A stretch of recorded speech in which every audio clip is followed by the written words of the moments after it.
época, o Lula acessou o poder também. Então, foi a onda PT. Mais um episódio da Record Jurídica em parceria com o Centro Universitário Unicet, nesse estrutura fantástica que a gente está tendo aqui, concursos práticos. E hoje a gente recebe no nosso estúdio a doutora Raquel Dantas para falar sobre direito eleitoral, vida, missão, né, Raquel? Seja bem-vinda. Olá, bom dia mais uma vez, né? Obrigada, Davi, pelo convite. Já o conheço há algum tempo, seu trabalho aqui junto ao Recorte Jurídico, desde a revista. Então, é sempre um prazer a gente poder contribuir.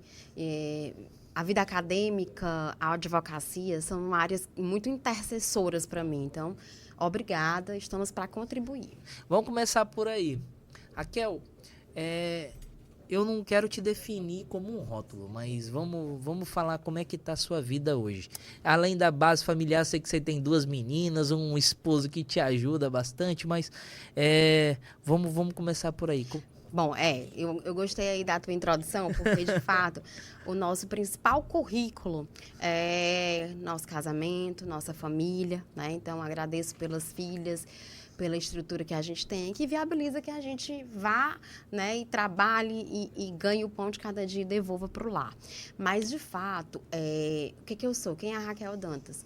Alguém que ama relacionar-se, né? Eu sou muito relacional, gosto de pessoas. Amo a vida docente e a advocacia, né? Já sou advogada há 20 anos, claro que nos últimos 10 com maior enfoque. Os primeiros anos eu dediquei mais à questão docente, gosto da vida acadêmica, como disse, e da advocacia. E que hoje mexo com direito eleitoral, né? Principalmente no estado vizinho, Maranhão, Sim. No Piauí também, né? Já temos alguma atuação aqui dentro do nosso estado. No Maranhão, houve um fluxo, né? Quem crer, como eu creio, de que servimos a um Deus que tudo sabe, Perfeito. Ele moveu e esse mover acabou gerando conexões, situações dentro do estado do Maranhão. E a gente mexe com isso, cria laços, porque eu costumo dizer assim, almoço ali em casa de prefeito no Maranhão, é sempre uma oportunidade de conexão, é sempre interessante. Então, a própria campanha, eu me envolvo em todos os aspectos, isso nos enriquece muito. Vamos falar sobre campanha. Nós estamos em período pré-eleitoral, né? Quais são as principais dúvidas dos pré-candidatos a deputados estaduais, deputados federais nesse período agora, hein, Raquel? Bom, a gente tem tido dúvidas pontuais, principalmente o que é que pode, o que não pode, o que é propaganda extemporânea, porque o que nós estamos vivendo é a pré-campanha, né? Sim. O que é que a gente pode fazer agora? O que é vedado? E a gente sabe que houve um elastecimento muito grande da noção de pré-campanha, né? A vedação se restringe à menção ao ano eleitoral, a enaltecimento de qualidades específicas e o pedido implícito, né, que a jurisprudência do TSE, na verdade, já intitulou as chamadas magic words, ou palavras mágicas. Enfim, mas o que a gente sempre orienta, né, é que haja, claro, um trabalho de marketing, de fortalecimento do nome do candidato, mas respeitando essas balizas. Outro ponto que tem criado e tem gerado muito interesse é a utilização da inteligência artificial. Sim. Nas campanhas eleitorais, né? Em que nível, em que limite. Recentemente, Davi, dia 4 de março agora, foi editada as chamadas resoluções para o pleito de 2026. O que é que a gente teve nessas resoluções? Nós tivemos uma presença muito grande, né, de uma preocupação do Tribunal Superior Eleitoral de evitar a fake news. Né? E esse propósito se dá por campanhas anteriores em que houve uma grande digitalização do fenômeno eleitoral com a propagação em massa de fake news. Então, houve toda uma preocupação de que isso pudesse ser, de certa forma, assustado, suspenso. Se não totalmente, porque a velocidade do mundo digital também é complexa para dizer que vai excluir, mas que há um propósito de evitar. E a questão da inteligência artificial. Até que ponto? Pode. O que é que não pode, né? Se puder usar, vai poder usar? Sim, mas o candidato vai ter que especificamente dizer: aqui, esse conteúdo foi gerado por IA. Ele vai ter que definir como tal. Enfim. A janela eleitoral está se encerrando, né? Exato. Como só está faltando quanto tempo para essa janela? Na verdade, nós temos aqui poucos dias, né? Até 4 de abril. Perfeito. Né? Então, nós estamos há praticamente 9 dias do fim da janela. Por isso, esse movimento de filiações, de troca de partidos, desfiliações, né? Cresceu. Por que é que... Vamos comentar um negócio que eu nem te falei no off, mas eu queria que você, se puder, comentar, né? Por que é que um movimento cruzado recente aqui no Piauí, ele foi desfeito? O que é que você vê de benefício para os partidos envolvidos? PSD e MDB, por exemplo. Na verdade, o que a gente vê é uma tentativa de sobrevivência política. Perfeito. Né? Eu tenho uma formação dentro da área da ciência política que me possibilita opinar dentro dessa gênese do problema, né? De tentar entender os mecanismos, as molas propulsoras desses movimentos. Então, assim, o que houve aí, na verdade, foi uma tentativa, não, vamos manter os nossos mandatos. Ou então, o lançamento de uma chapa pura do MDB, que foi o propósito, se sustenta, na verdade, pelo fortalecimento da sigla, mas também como uma tentativa de viabilizar, fazer mais um, ou mais... Enfim, a grande tona, a meu ver, é a sobrevivência política, né? É jogo de interesses também. Há muitos... Né? O estado do Piauí, politicamente, é um estado que a gente vê o peso político, ele ressoa sobre as demais áreas, econômico, financeira, orçamentária, social, né? A política, ela tem essa capacidade de gerar tamanha consequência sobre as demais áreas. Enfim, e no nosso estado, no vizinho Maranhão também, a gente tem essa realidade muito. Por isso a preocupação de fortalecimento de siglas, ou não, ou, né, o tomar lá da cá, existe muito. Doutora, eu vou puxar uma pauta aqui que é a campanha ideal. Em qual sentido da campanha ideal? Eu vou dar um exemplo do Marçal, Pablo Marçal. Ele foi eleito deputado federal, mas não assumiu o cargo, porque, teoricamente, ele não teve uma campanha ideal. Qual é a importância da pessoa se resguardar juridicamente para que ela realmente venha a ser diplomada no final? Na verdade, né, a gente sempre orienta o seguinte, o direito eleitoral, apesar de sazonal, e apesar, se você pegar... Hoje, o mundo jurídico, ele está muito nichado, né? Você pegar aí os grandes players do mercado jurídico, eles nem nicham o direito eleitoral, porque, como é sazonal, eles não apostam nessa área como um mecanismo de fazer volume. E realmente não é uma área de volume.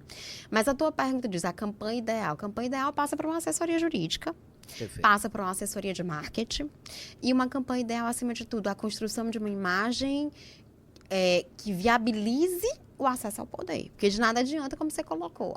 Eu fui eleita com tantos mil votos, mas eu não atingi a legenda, o quociente eleitoral, partidário. Eu sequer também consegui, durante a campanha, obter uma postura que me viabilizasse acesso ao cargo, porque incorri em multas eleitorais, em situações de inelegibilidade. Então, assim, a importância de uma assessoria reside em conduzir esse processo, que o processo eleitoral é complexo, ele envolve, na verdade, um ano antes. Perfeito. Então, se você não tiver uma assessoria que te viabilize conhecer o que pode, o que não pode, que te assessore, que te mostre o caminho, você pode cometer erros durante o percurso que vão impactar na chegada. Eu vou falar sobre algo novo, que eu estava lendo um artigo recente, eu não me lembro o local. Isso aí eu vou ficar devendo para o nosso público. Que falava sobre utilização de pesquisa e tecnologia na utilização da pesquisa. Vai ser obrigatório, por exemplo, colocar aqui, essa pesquisa está sendo realizada por um programa de automação, que é uma IA, como é que eu vou fazer isso? Na verdade, as pesquisas, foi uma pergunta excelente e esclarecedora, né? Até porque esse ramo de pesquisas eleitorais, ele injeta dinheiro na economia, né? Toda vez eu gosto de deixar isso claro, Davi, que a eleição, ela tem um impacto tão grande que ela gera emprego e renda, né? Ela viabiliza aquecimento na economia, são prestadores de serviços. Então, a gente precisa esclarecer não só aos players, como também a comunidade como um inteiro. Veja, as pesquisas eleitorais, elas são regidas na Lei Geral das Eleições, lá no artigo 33, a Lei 9.504, mas ela é regida também por resolução própria. E nela, o que é que você precisa saber? Uma pesquisa, ela precisa ser registrada com o método, com quem são os entrevistados, mas não nominalmente, mas pelo menos o perfil do entrevistado, né? É preciso que você registre se você quer divulgar, porque muitas vezes há pesquisas que são internas, né? Aquela pesquisa não vai ser divulgada. O cidadão que é candidato, ele encomenda a pesquisa só para análise interna, para perspectivas. Mas se ele quer divulgar, ele precisa o quê? Previamente registrar. Eu não posso divulgar a pesquisa não registrada, porque isso acarreta em multa. Então, a pesquisa, ela precisa ter toda uma metodologia, e aí sim, nesse caso que você citou na sua fala, eu preciso dizer qual foi o método empregado, qual foi a técnica, Perfeito. Qual foi o local de entrevistar, enfim, são esses parâmetros que eu preciso informar. Porque eu falo muito, principalmente para nós que estamos no meio político, né? Que é um assunto sensível porque mexe com a opinião pública, né? Sim. Acaba influenciando diretamente naquele resultado. Exatamente. Eu costumo até dizer, em município do interior, principalmente ali na região do Maranhão, o que a gente observa? A pesquisa, ela é divulgada com um tom assim, ela impacta o impacto dela é tamanho que eu vou votar em fulano porque na pesquisa ele está em primeiro lugar, eu não voto em candidato perdedor, né? Isso tem um impacto, então, assim, daí a importância e por isso que o legislador, né, na sua previsão, né, na previsibilidade que é necessária ao legislador, ele disse, não, peraí, se há esse impacto, eu preciso regrar com cuidado, com zelo, como que as pesquisas vão se dar. Eu até estava lendo um livro sobre um marqueteiro famoso, foi marqueteiro do Lula, João Santana, que ele falava que, além do sentido de credibilidade, ela também consegue descredibilizar. Em qual sentido? Sai uma pesquisa lá que é verídica, que é verdadeira. Aí eu já vi uma estratégia de campanha que é soltar 3 institutos diferentes com pesquisas absurdas. E aí você acaba dizendo para a população assim, ó, não acredita em pesquisa. É irracional isso daí que está fazendo. É interessante você colocar isso. Então, o que é acreditar? Vamos entrar nesse ponto aí. Como é que eu posso acreditar naquela informação que saiu num portal de notícias? Pronto, vamos lá.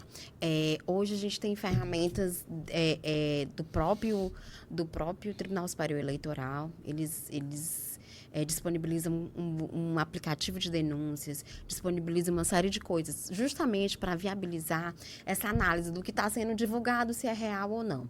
E o que a gente sempre orienta?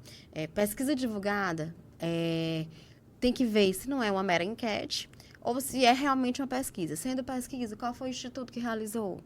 Porque existe um aplicativo no Tribunal Superior Eleitoral hoje, Davi, chamado PESC-L, que é um aplicativo, na verdade é uma ferramenta, não é nem aplicativo, é uma ferramenta do TSE, em que você está lá, você preenche conforme a sua pesquisa. Se você quiser, a sua análise, se você quiser analisar quantas pesquisas tem divulgadas até o mês de março agora para o estado do Piauí, para intenção de voto para governador, vamos supor, intenção de voto para deputado federal estadual, chamando a atenção que essas pesquisas proporcionais, elas são muito complexas, porque ou você gira o estado todo para ter uma visão correta. Perfeito. Porque o voto proporcional, o voto de deputado, ele é um voto geograficamente localizado.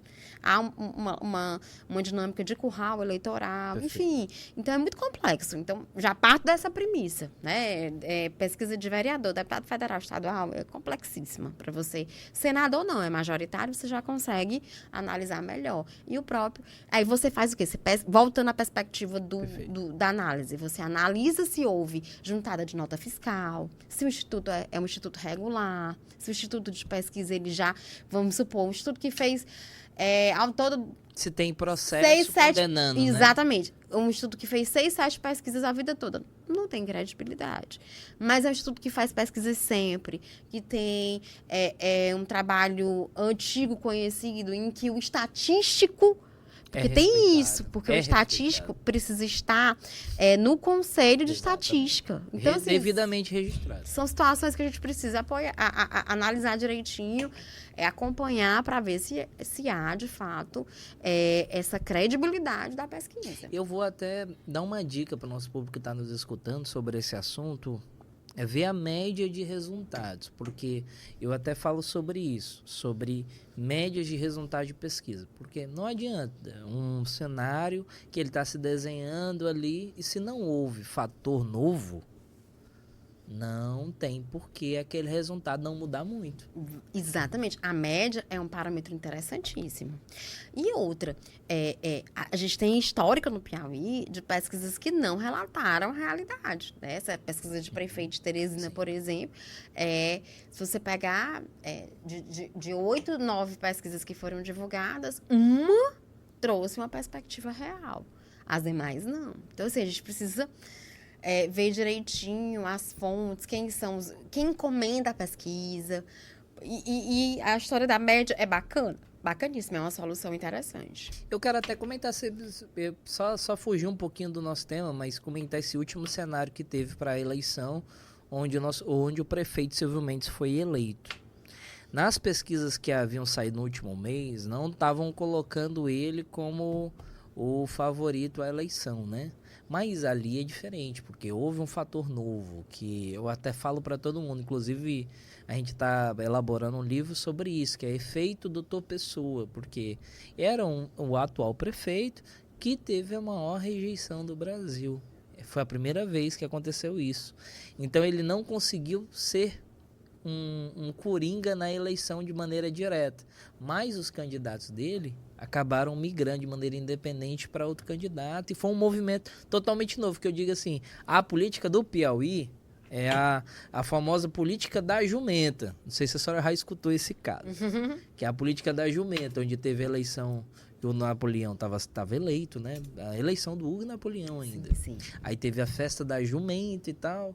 Aí nessa festa da jumenta o candidato acabaram embebedando a jumenta e houve essa repercussão negativa. Na época, o outro candidato foi eleito. Aí por isso que a gente sempre fala aqui, brincando no Piauí, que é a política da jumenta, né? Interessante você falar, Davi. Você tocou numa área que, para mim, é uma área muito, muito interessante. Eu adoro esse conteúdo, né? Para mim é um conteúdo que é história política. Sim. Ou uma espécie de retrospecto político para se analisar as eleições sobre uma ótica histórica, mas também sobre uma ótica social, porque a eleição reflete muito o que é daquele povo, enfim.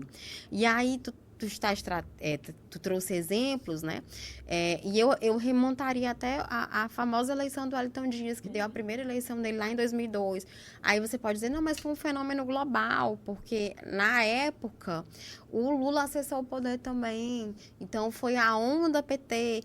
Aqui no Piauí eu não acredito muito isso, né? Sim. Na verdade foi um fenômeno específico. E tentando responder especificamente a tua pergunta, o caso do município de Teresina na eleição passada, nossa capital, o que aconteceu? O prefeito não chegou junto, então os seus vereadores na Câmara ficaram livres para apoiar quem quisesse, e essa liberdade gerou, né, toda essa imprecisão que as pesquisas não conseguiram definir. Não conseguiu a vitória do Silvio Mendes no primeiro turno também mostra muito qual é o perfil do eleitor hoje de Teresina. Ele arriscou e não quis mais arriscar. Né? Se você parar para pensar, ele diz assim, não, eu coloquei um terceiro alheio, que foi da tua pessoa, tentando dar uma perspectiva nova, oxigenada, aquele modelo, antigo modelo PSDB, né? Que hoje o prefeito Silvio está no União Brasil, né? Que é um partido mas ainda alinhado tem à a cara dos direita, tucanos, mas né? tem cara de tucano. Enfim, o PSDB, historicamente, aqui em Teresina, mandou e desmandou, e aí foi uma tentativa de mudar, não logrou êxito, foi um prefeito rejeitado. Acho também que muito por conta de uma mídia ruim, né? Não estou aqui justificando, mas creio que seja isso. Enfim, são fenômenos políticos interessantes, é história política que deve ser analisada e que deve ser, inclusive, como é que eu diria, incentivada como forma de viabilizar estudos, técnicas, enfim. A academia lucra muito com isso, o movimento acadêmico. Para finalizar, eu queria que a senhora me respondesse um resumo do que é que a gente pode encontrar lá no seu conteúdo, no seu @, e também te convidar para que a pessoa que está seguindo aqui, você vai aparecer mais vezes no Record Jurídico e também no Record Saúde, que é o nossa outra comunidade, e no programa Mais Cidades. Né? Bom, eu até brinco que eu vou precisar repaginar meu Instagram para...